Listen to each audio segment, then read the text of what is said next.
It's Jess. Welcome back to the Not Carrie Bradshaw YouTube channel. In this video, I'm reviewing the first two episodes of season 2 of Rap Shit. They gave us a double feature, so I figured I would just combine them into one review, and then we'll go episode by episode, video by video from there. So let's just jump right in. When we last left our heroes, they were on shaky ground with each other. Shauna embarrassed us all with that performance last season. I can't even think about it because my secondhand embarrassment is just on fire. Looking at Shauna do almost anything. She's such an awkward person. So very cringe. So we dive into season 2. They are featured on Raina Rain, which is this universe's Iggy Azalea. Again, just a very cringe person to watch. So they're in her video. They're in this makeshift trap house. It's giving cultural appropriation. It's giving, we're not really about this life, but we're going to take advantage of outrage marketing per Francois so that we can get put on. This is a part of what it means to play the game of rap. Mia is very down to do whatever is going to get them to this money. And I think that that's because for Mia, the stakes are higher. Mia has a kid. Mia can't rely on her baby daddy, and she can't rely on her mom. Her mom is an alcoholic narcissist who throws everything in Mia's face. It's a hot ass mess. So I think that, again, the stakes for Mia are just higher. And she's like, listen, if we got to kiki skin and grin to make this money, to get, this is just a job, let's do it. You know, she's very down. She has the stage presence. She has the confidence. She's out here for it. Shauna has one foot in the door and one foot out the door. Shauna wants to play the game, but she also thinks that she's above it. And I think between these two episodes, what we're seeing is that when women are not in sync, particularly in such a male-dominated industry as rap, as hip-hop, negative consequences ensue. They're not on the same page in terms of their performance, in terms of how to get ahead. They are publicly a group, but even their audience is picking up on the fact that, like, y'all don't like each other, y'all don't really fool with each other, like y'all aren't in sync, y'all aren't on the same vibe. Meanwhile, Shauna and Francois seem to be repairing their friendship, but I still do not trust him. I still don't trust his intentions. I think that he's very much using Shauna and Mia the way that Raina Rain is using them. I can't say that he's fully advocating for them in the way that you would want a manager to advocate for you. So they have this opportunity to go on tour with Lord AK, who is, you know, like your typical like drug dealer, street life, gang rapper, all the things, right? And they're thinking that they're going to be an opening act, that they're going to have their own set, but really they would be performing alongside Raina Rain on the song that they're featured on. They're not going to really be paid. This is more an investment opportunity. By getting more exposure, maybe they can get like a big deal, all these things. Chastity, who is still acting as their manager, and Chastity is very cringe. But Chastity also has the gift of gab. Chastity knows how to finesse. Chastity is also at risk of losing her stable as the manager of these sex workers. That's a very beeline story. We'll get back to that. Maybe, maybe not. I don't know. But, you know, she doesn't really feel like her bottom bitch don't really feel like the rest of the hoes are in check, and she would like to be the one in charge. And we'll just see what happens with that. We'll just see what happens with that. So Chastity is saying this isn't a good idea. Like, y'all are stars in your own right. Raina Rain needs y'all for legitimacy. Y'all don't need her. And Francois is like, I've been doing this longer. I know what I'm talking about. Y'all got to play the game. You want to play the game or you don't. So they decide that they're going to go on the tour. And everything between Mia and Shauna is so heavy on reluctance. And you know, Mia just has not forgiven Shauna for embarrassing us all, for embarrassing all of us with that performance. So there is still just a lot of beef between them. So they decide they're going to go on the tour, and they celebrate it very separately. And it's giving Shauna really doesn't have a support system. Shauna is also kind of in the world alone. At least Mia has her couple of homegirls, and Lamont is at least there for his kid. Their relationship is very rocky, but they have something. Shauna's parents do not see it for her. Her mom is highly pissed off that she dropped out of school. She doesn't have a real job. She doesn't really consider the rap shit legitimate. So she's kind of looking at her like, I don't want to have anything to do with you. And that crushed me. Like, that was such a tough scene to watch. Meanwhile, she also had to tell her parents that she's been questioned by the police for this fraud that has taken place at her previous job. And we know that she 100% participated in fraud. So Shauna has a lot going on. She has a lot over her head and very little support. And it would be great if our girls could just agree to support each other. And I'm hoping that there is an inciting incident that forces that to happen later in the season, or earlier in the season, because I can't keep watching them, but it's like this. It's very awkward and uncomfortable. So Mia is celebrating going on tour at her house. Her mom has this narcissistic alcoholic breakdown. And it's very much this thing of like, it's difficult to hold Black parents accountable because they will always feel compelled to say, but I worked so hard for you. I did the best I could, and you are who you are because of me.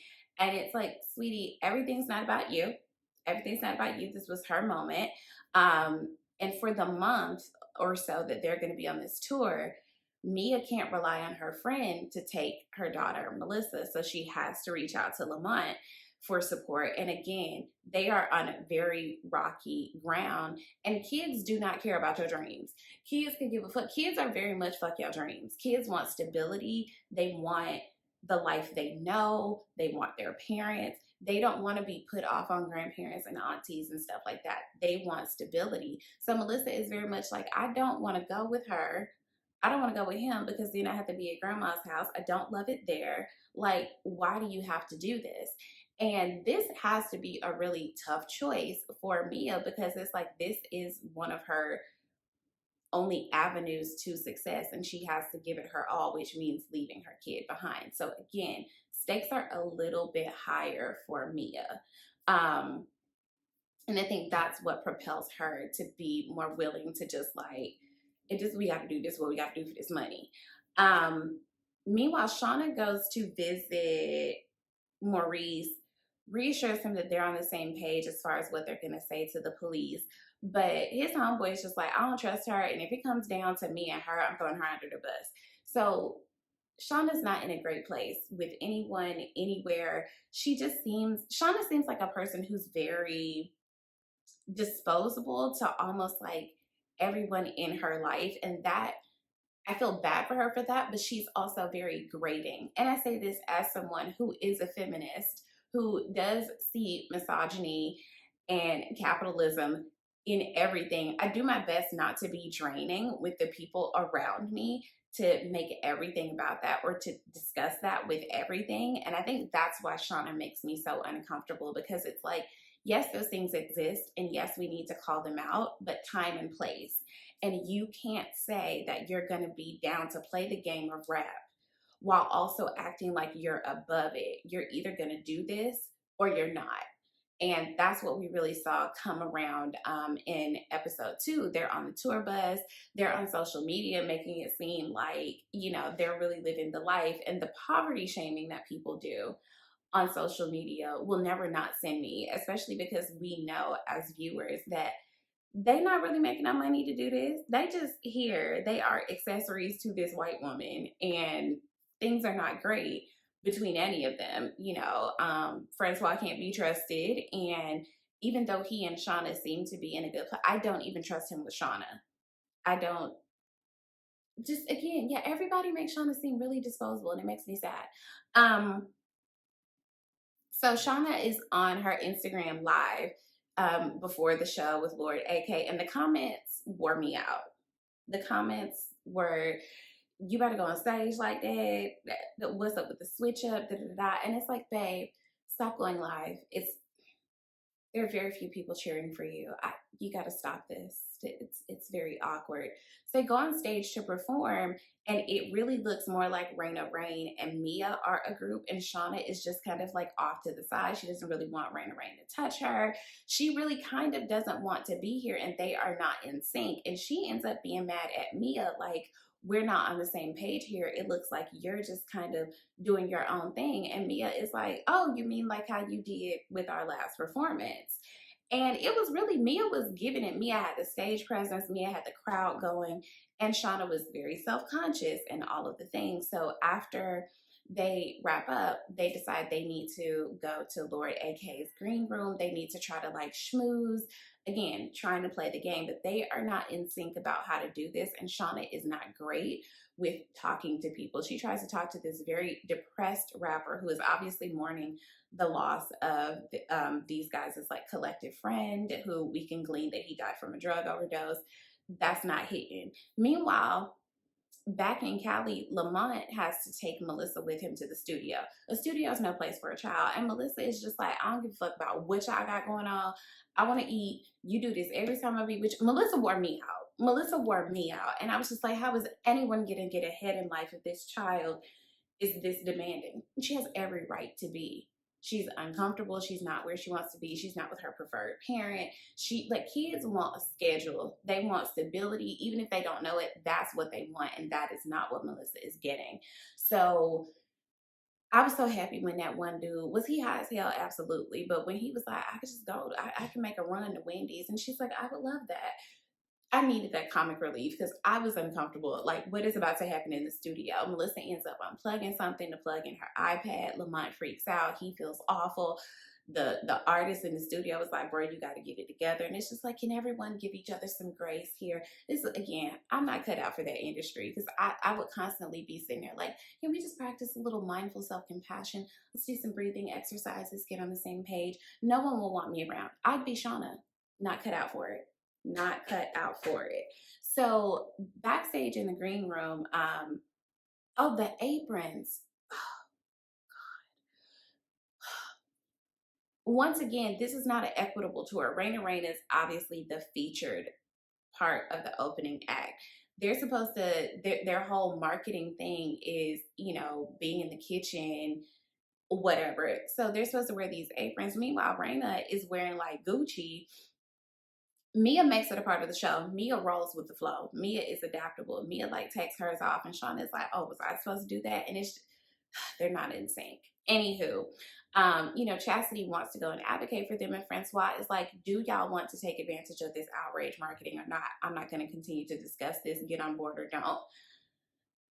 I get it. We're either doing it or we're not. We can't keep going back and forth. Chastity can't get backstage because she has a staff pass. And I felt so bad with them like leaving her behind. But again, Chastity knows how to finesse. So she makes her way back there. She starts selling, you know, some drugs to like one of the worst dudes back there. And because there is this scare in the hip hop industry about like who it's safe to do drugs with, he's like, you do a bump with me. Chastity is high as hell.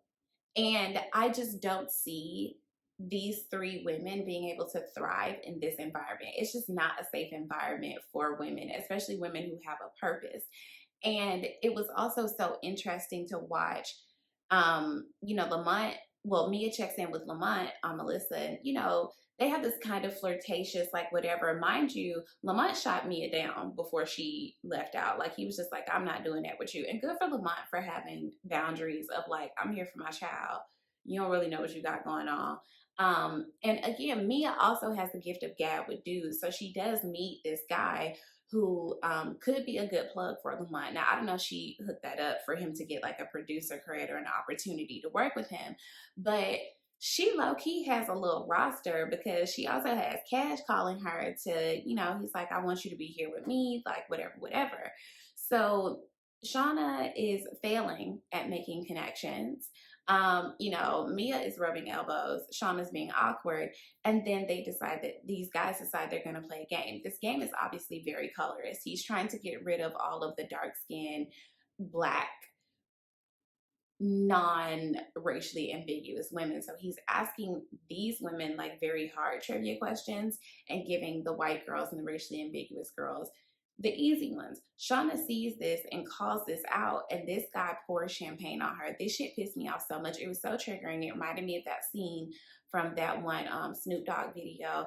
And it's just like, I'm 36, but I don't even remember if I would have voluntarily gone backstage with rappers even in my 20s because this is how these men are. They treat women like they're disposable and they're very transactional. And Shauna is even trying to connect with one of the other women, like, you see what's going on here, right? And she's like, girl, fuck you. I'm just trying to have fun. There was just a lot of like misogyny and internalized misogyny at play. Nobody really stood up for Shauna. And again, she continues to be kind of disposable. And that makes me so sad and just uncomfortable for the whole thing. So they leave, they get on the tour bus. They're trying to help Mia like clean up, but it's also like you can't keep acting like you're above this shit while also trying to be a part of it. What you gonna do? Meanwhile, Mia is like, look, Cash wants to fly me out, so I'm gonna just meet y'all in the next city. There is no unity, there is no loyalty. Shauna is being left alone with these people who she doesn't really trust or like. And even for Francois, it's like, okay, well, Francois, if you're trying to convince Shauna that like you're on her team and y'all are good friends, why are you not showing up more for her? I just do not trust him at all. So Shauna has a bit of a breakdown, and yeah, it's like everyone is kind of out for self. There needs to be some unity between these women if they're going to thrive. Sorry, y'all, something in my eye. If they're going to thrive in this industry. And I think that that's something that we can see as true as a whole. I think that, especially in the rap industry, if you don't have like a cis het man with street cred and clout vouching for you, it's like you need an escort to navigate that world. And I think that's interesting because if we look at Cardi B, maybe that's a part of why Cardi has continued to make her or work on her marriage with Offset, is because it's safer to navigate this world in a world that is so rooted in patriarchy. And then it's like exponentially so in hip hop. Maybe it's just easier to navigate that world when you have a cosign from a man as a woman. And we've seen that. Kim had a cosign from Biggie, Nicki had a cosign from Wayne. You don't get to just navigate the world as your own person, and that's not fair, but it is what's true. And the least you can do is have some unity amongst the women that you're in the industry with. And we would love to see bad bitches link up in real life, for that reason. All y'all really have is each other. Nobody understands what you're going through more than these other women. So why can't you get on the same page? So that's episodes 1 and 2 of season 2 of Rap Shit. Slide in the comments. Let me know what you guys think of the season thus far. Be sure to like, comment, share, review, join our Patreon, send me some money so I can, pay half my rent up for the year. Why would she only pay 6 months of rent? Why wouldn't she just pay the whole year? Maybe she couldn't afford it. Anyway, talk to you guys soon. I'm also reviewing season 2 of The Gilded Age, so circle back, explore my page. We have a lot of content here. See you guys soon. Bye.